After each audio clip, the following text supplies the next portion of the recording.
On va démarrer donc le premier cours de la floristique, deuxième partie, niveau S4. Ce premier cours portera sur la sous-classe des dialipétales. Alors c'est quoi le dialipétal? Le dialipétal regroupe des plantes ayant des pétales qui sont libres. Ces dialipétales, à leur tour, sont subdivisés en trois séries. Bon, premièrement, la série des thalamiflores, parce que leur réceptacle floral est un thalamus, car il est convexe ou bien il est bombé.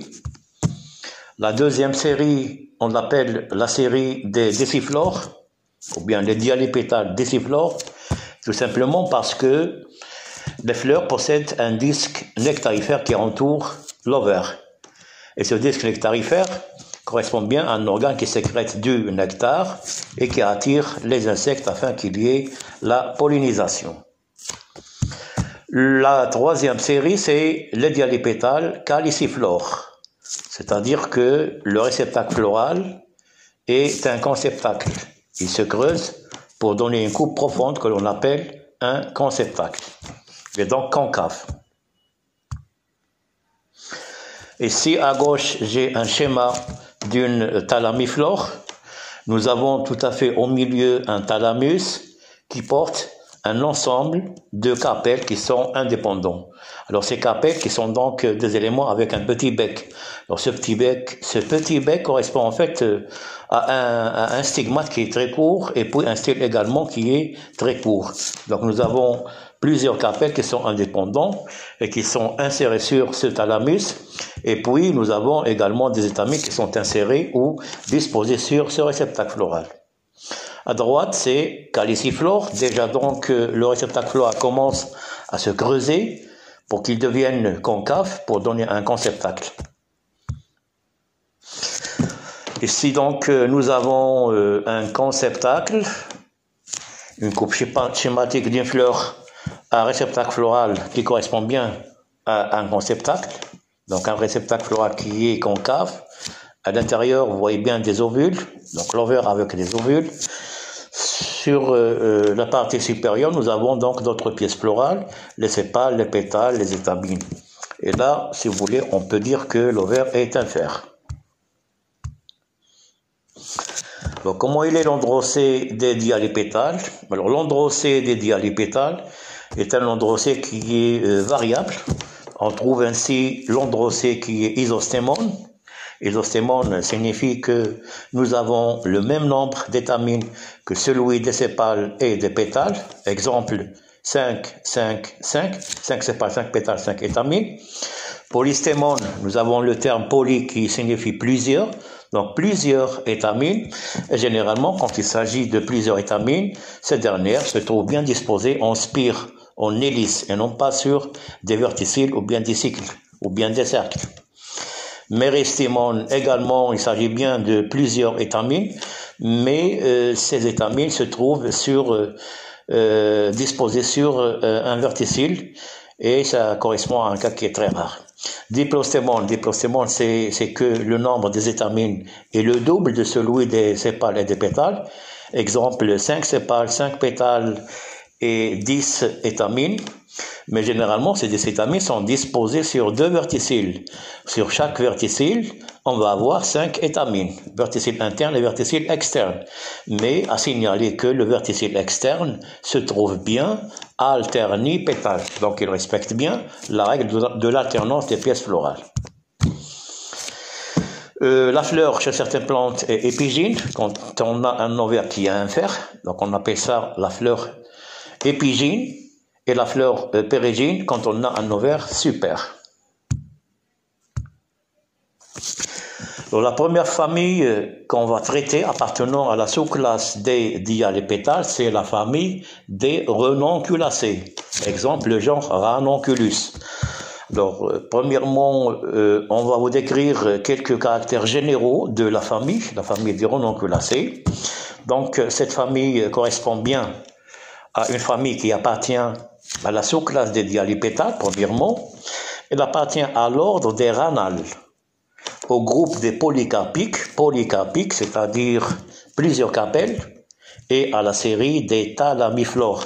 Possède un thalamus, un réceptacle floral qui est concave, que l'on appelle donc le thalamus. C'est pas concave, pardon, c'est convexe. Il est donc bombé, qui est convexe, on l'appelle le thalamus. La famille des renonculacées regroupe donc des plantes qui sont des herbacées vivaces, généralement sont des gyophytes et parfois des hémicryptophytes. Des gyophytes, vous savez que ce sont des plantes herbacées ayant souvent un bulbe souterrain, un tubercule et un rhizome même. Donc c'est pour cela qu'on les appelle des gyophytes. Et hémicryptophytes, presque les bourgeons de rénovation se trouvent cachés, émissés, c'est-à-dire presque. Ce qui signifie que les bourgeons de rénovation, pour ce genre de plantes hémicryptophytes, se trouvent bien à la surface du sol. Et c'est pour cette raison que nous avons des feuilles, apparition des feuilles qui se fait à partir de la surface du sol, parce que les organes des bourgeons de rénovation sont bien situés à la surface du sol. Et par conséquent, nous aurons des feuilles qui sont en rosette. Il y a absence de stépule. Le pétiole est souvent prolongé en une petite gaine. Le limbe foliaire est variable. Parfois, il est arrondi, crénelé, c'est-à-dire un limbe foliaire qui est plus ou moins découpé en petites dents. Innervation palmée. Exemple, Ranunculus bullatus. Ranunculus bullatus, qui est donc une espèce de la famille des renonculacées. En français, on l'appelle le bouton d'or et en arabe, on l'appelle Oudnin Far. Parfois, donc, ce limbe foliaire est entier, innervation plus ou moins parallèle. Exemple, autre espèce du genre Ranunculus.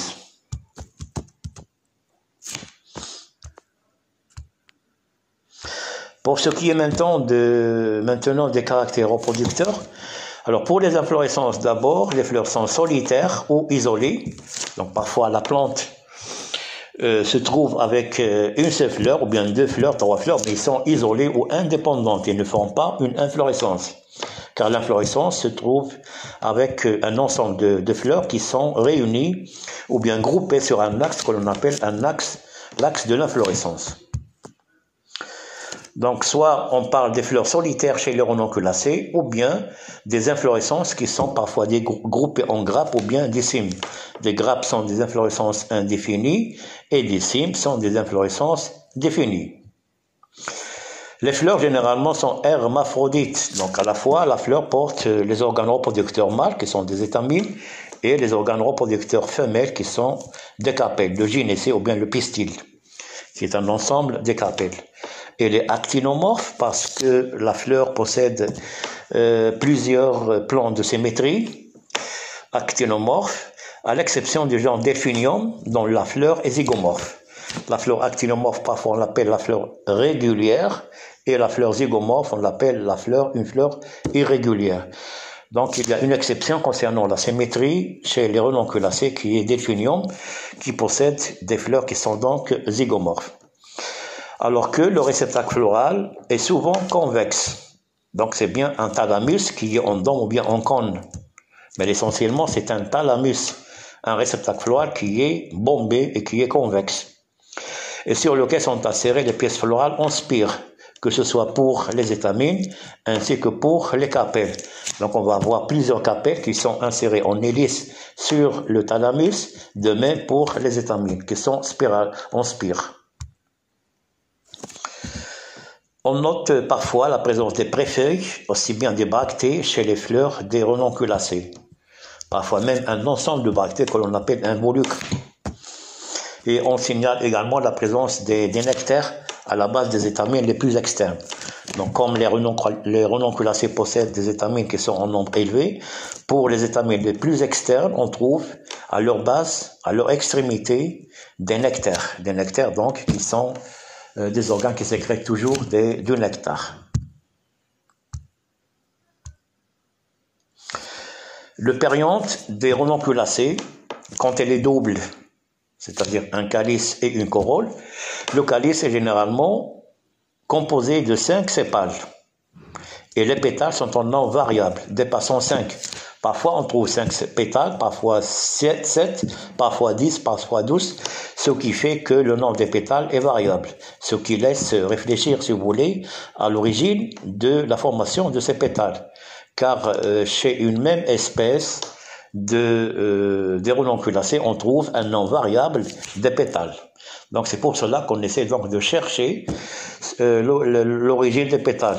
Ainsi, les études qui ont été faites sur l'origine de ces pétales ont révélé que les pétales possèdent au moins 3 origines. La première origine, c'est que les étamines peuvent se transformer en nectar et les nectars se transformant en pétales. Ça, c'est la première origine.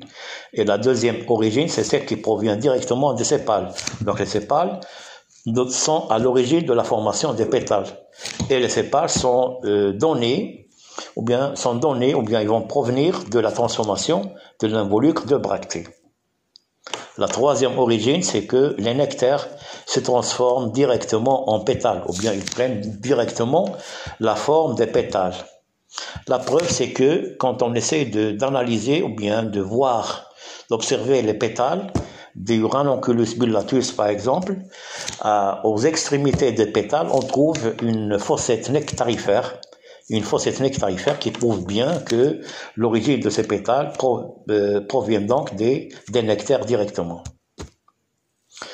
Les étamines sont nombreuses à disposition spiralée, alors que le gynécée chez les renonculacées est de 2 types. Un gynécée qui est polycarpellé avec N carpelles, donc plusieurs carpelles, qui sont libres, insérées en spire. Exemple, le genre Ranunculus, le genre Anémone. Et le fruit qui est déduit de ce type de gynécée qui est polycarpellé, c'est des akènes. Car les carpelles, comme ils sont nombreux, chaque carpelle possède un seul ovule, une seule loge, et chaque ovule, après la fructification, donnera un akène. Paucicarpellé, pauci c'est pauvre, donc un nombre de carpelles qui est pauvre, et le fruit qui est déduit de ce type de gynécée qui est paucicarpellé, c'est ce qu'on appelle des follicules. Les follicules qui sont des fruits secs, déhiscents avec une seule fente de déhiscence. Alors, les principales sous-familles des renonculacées. Donc, la famille des renonculacées a été subdivisée en sous-familles selon surtout les principes actifs ou bien les substances naturelles qu'elles renferment et en même temps à partir du périanthe. La première sous-famille, c'est la sous-famille des anémonoïdés. Donc ça, c'est la première famille. Exemple, les anémones. Anémone coronaria, anémone palmata. Deuxième sous-famille, c'est la sous-famille des climatitoïdés. Exemple, de climatis. Climatis serosa. La troisième, c'est la sous-famille des ranunculoïdés. Par exemple, Ranunculus aquatilis, Ranunculus bullatus et d'autres. La quatrième, c'est la sous-famille des hellebores. Exemple, Helleborus niger. Et la dernière, c'est la sous-famille des... Alors ici, nous avons une espèce de la famille des renonculacées, qui est la renoncule, le genre Ranunculus, et qui nous montre son thalamus, celui qui est au milieu, en vert, qui renferme de nombreux carpelles qui sont en spire, et ce thalamus également est entouré par un ensemble d'étamines qui sont en nombre indéterminé et toujours en spire. Les pétales, ceux qui sont en jaune, et puis les sépales sont derrière. Donc le critère de base pour reconnaître essentiellement la famille des renonculacées, c'est le thalamus qui est donc un réceptacle floral convexe ou bombé. Donc de même ici nous avons une autre espèce du genre Ranunculus. Bon, celle-là c'est Ranunculus peltatus, tout à l'heure c'était Ranunculus bullatus. Bon, et celle-là c'est Ranunculus peltatus avec des pétales qui sont jaunes, avec de nombreuses étamines, des feuilles qui sont plus ou moins particulières. Donc toujours le genre Ranunculus, une autre espèce. Au milieu, là où vous voyez cette abeille, donc au milieu c'est toujours le réceptacle floral qui est le thalamus, qui est en vert, entouré d'un ensemble d'étamines. Donc voilà comment on reconnaît la famille des Ranunculacées et merci bien.